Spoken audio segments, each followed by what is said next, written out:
Bonjour les élèves, aujourd'hui on va réviser ensemble les pronoms relatifs. C'est parti. Vous savez ce que c'est, n'est-ce pas, un pronom relatif tel que qui, que, ou, dont. Regardez les phrases suivantes et essayez de voir quel pronom relatif il faut mettre dans ces phrases.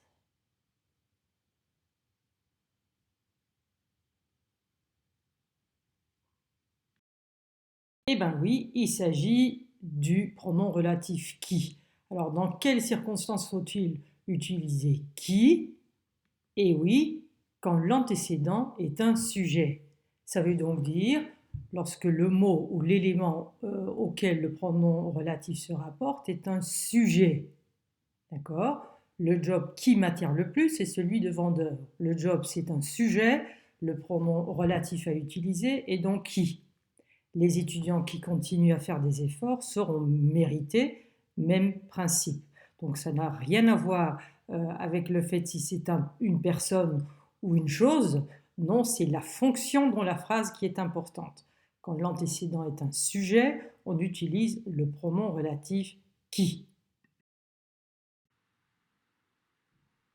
Il est important de noter qu'il existe un autre emploi de qui. Il faut aussi utiliser qui derrière une préposition quand il s'agit d'une personne. Regardez les exemples. Je ne pourrais pas travailler pour un patron avec qui je ne m'entends pas bien. Le patron, une personne, suivie d'une préposition, alors on utilise le pronom relatif qui.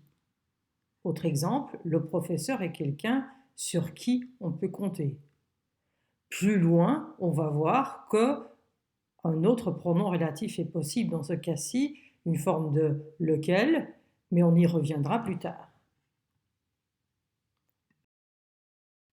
Autre pronom relatif. À vous de deviner qui, que, ou dont dans les phrases suivantes.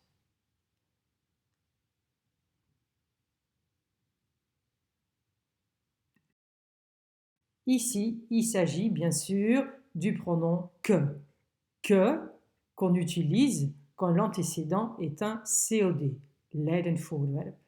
La fonction que je préfère est celle d'ambassadeur pour une ONG.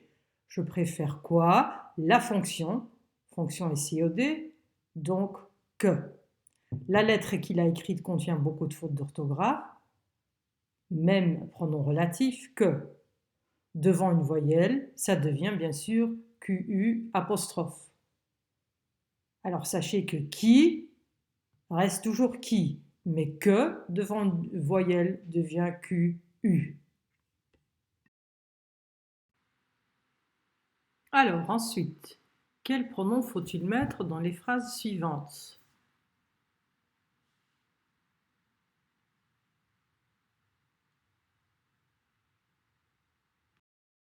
Il s'agit bien sûr du pronom dont.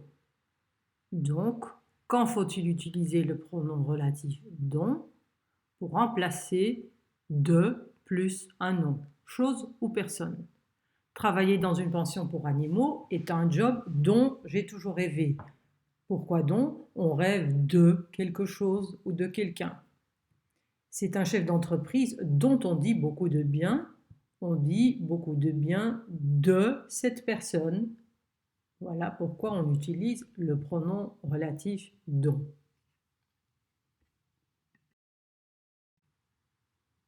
Attention dans les phrases suivantes.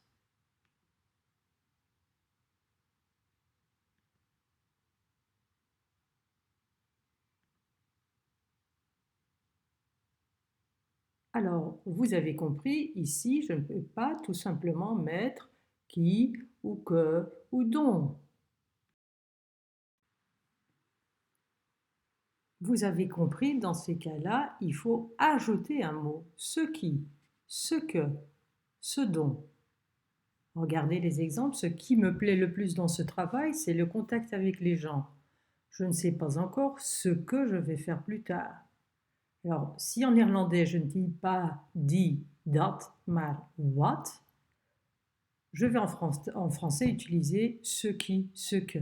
Il n'y a pas d'antécédent, j'ajoute ce petit mot ce. Même chose pour la troisième phrase. Ce dont on parle tout le temps, ce sont les mauvaises conditions dans ce secteur. Dont ne suffit pas, j'ajoute ce lorsqu'il n'y a pas d'antécédent. D'accord?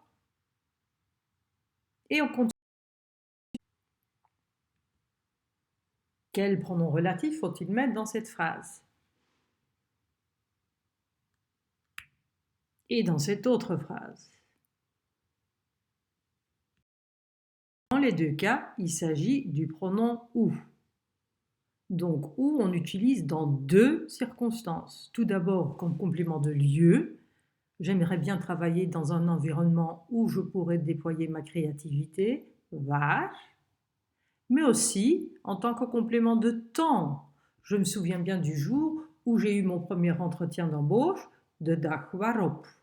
Donc où on va devoir utiliser comme lieu ou temps.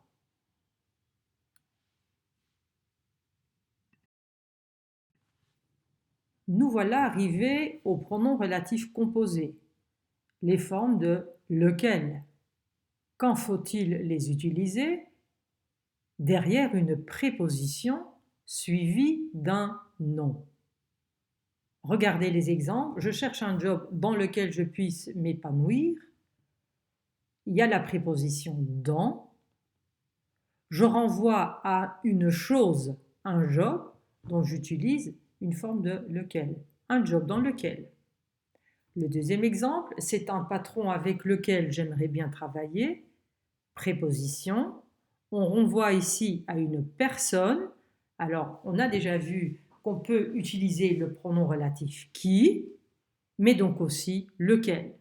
Pour une personne, je peux choisir entre qui ou une forme de lequel, mais pour les choses, on utilise obligatoirement une forme de lequel. Donc lequel, laquelle, lesquels, lesquels. Attention, parfois il faudra contracter les formes de lequel. Pensez à la préposition à. À plus lequel devient bien sûr auquel. À laquelle, ça reste à laquelle, auquel, auquel. C'est exactement le travail auquel j'avais pensé. Donc n'oubliez pas, pour la préposition à, de contracter les formes. Autre forme contractée, avec la préposition de. De plus lequel devient duquel. De laquelle, desquels, desquels. Regardez l'exemple. Quels sont les critères en fonction desquels on choisit les candidats? De plus lesquels devient desquels. Attention, dans les circonstances normales, on utilise bien sûr dont, une forme de plus lequel est employée en combinaison avec une autre préposition. Ici, en fonction de. Dans ce cas-là, je peux bien sûr pas utiliser la forme dont. Il est bien sûr utile de se poser la question, ils servent à quoi ces pronoms relatifs? Vous le savez bien, c'est pour éviter des répétitions. Regardez l'exemple, le président français s'appelle Emmanuel Macron, le président a été élu en 2017. Cette phrase est bien sûr beaucoup plus élégante, sans répétition, en utilisant des pronoms relatifs. Le président français qui a été élu en 2017 s'appelle Emmanuel Macron. Une deuxième raison pour utiliser les pronoms relatifs, c'est pour ajouter des détails à mes phrases. Par exemple, le président de la République, qui est le chef des armées, ouvre la cérémonie. Donc la phrase introduite, la subordonnée introduite par le pronom relatif, apporte encore une autre information. Et voilà, on est arrivé à la fin, il est temps de faire un petit exercice pour voir si on a tout compris. Alors, à vous de compléter. C'est un livre qui m'a plu énormément, bien sûr.